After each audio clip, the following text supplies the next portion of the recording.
Mungkin tidak terasa, acara TV yang dikemas dengan dialog, yang berdebat habis-habisan, yang seolah-olah seperti sebuah sinetron, itu di bawah itu masih permusuhan masih terus terjadi.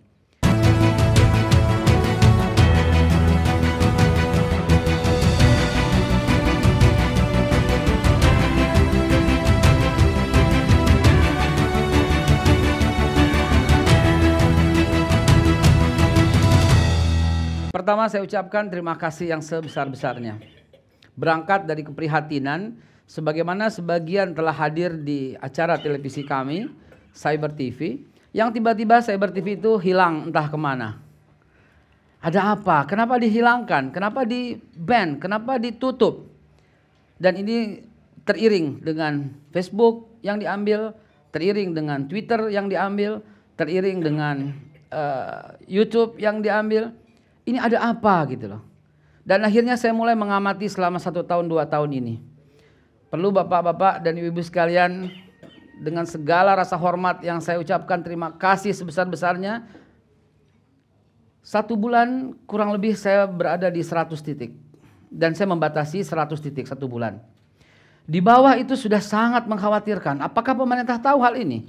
Dan keberpihakan media massa masih terus terasa. Ujung-ujungnya adalah disintegrasi bangsa, sangat terbuka peluang ini.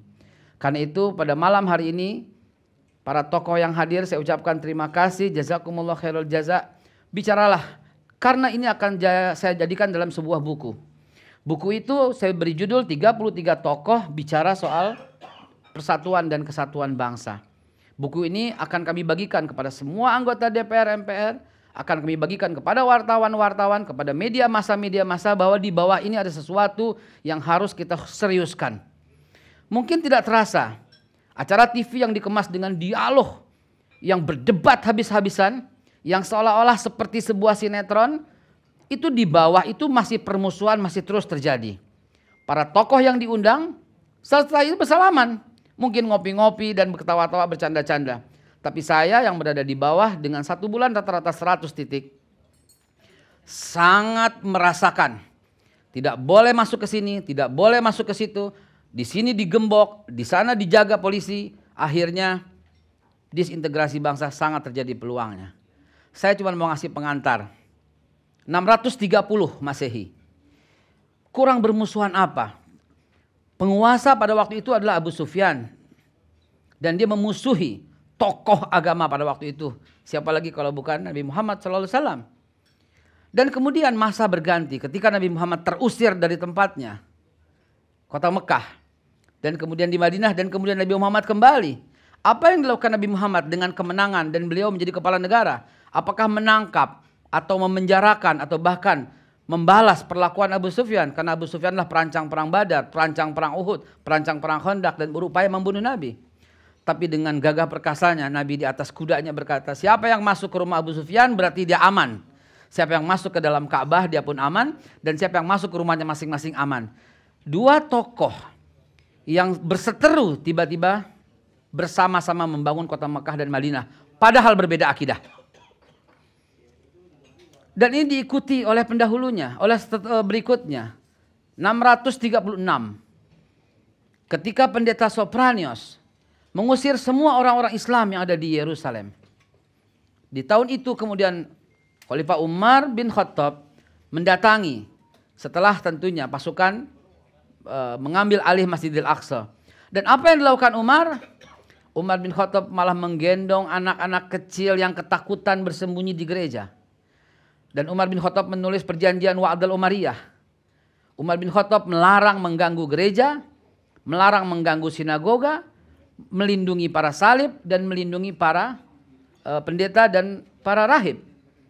Dan itu terukir dalam perjanjian Wa'dal Umariyah, ditandatangani sebelah kiri oleh Umar bin Khattab sendiri dan di sebelah kanan oleh 4 orang, yaitu pertama gubernur Syam pada waktu itu oleh Muawiyah bin Abi Sufyan, lalu gubernur dari Mesir Amr bin As, dan 2 ini kalau kita bilang Menko Polhukam gitu ya,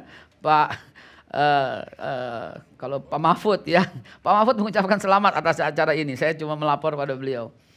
Dan itu ada Pak Sa'ad bin Abi Waqqas sebagai panglima dan Menko perekonomian zaman itu, yaitu Abdurrahman bin Auf yang ikut menandatangani. Dan ini berlanjut terus. Kita tahu bahwa Toyotomi dan Tokugawa di tahun 1600 mereka bertempur habis-habisan. Tapi apa yang terjadi setelah pertempuran itu melelahkan keduanya? Mereka turun dari samurai, mereka turun dari kudanya, lepas samurainya dan berangkulan. Ternyata mereka bisa bersatu begitu loh. Dan belum lama terjadi. Deng Xiaoping, berapa banyak tentara daripada Mao Zedong mati di tangan tentara Deng Xiaoping. Tapi lihatlah sekarang, mereka menyadari membangun Cina bersama, bahkan Deng Xiaoping diangkat sebagai sekjen kalau kita bilang dari Partai Komunis Tiongkok. Teman-teman sekalian, Bapak Ibu sekalian, dan ini pernah terjadi di negara kita. Betapa berdebatnya Soekarno dengan Hatta, dengan Yamin. Dan semua akhirnya mereka bersepakat, yuk kita bangun negara ini dengan Pancasila dan dirancang Undang-Undang Dasar 45 yang cantik. Ternyata ini berulang juga. Di tahun 1860, Presiden ke-16 dari Amerika Serikat.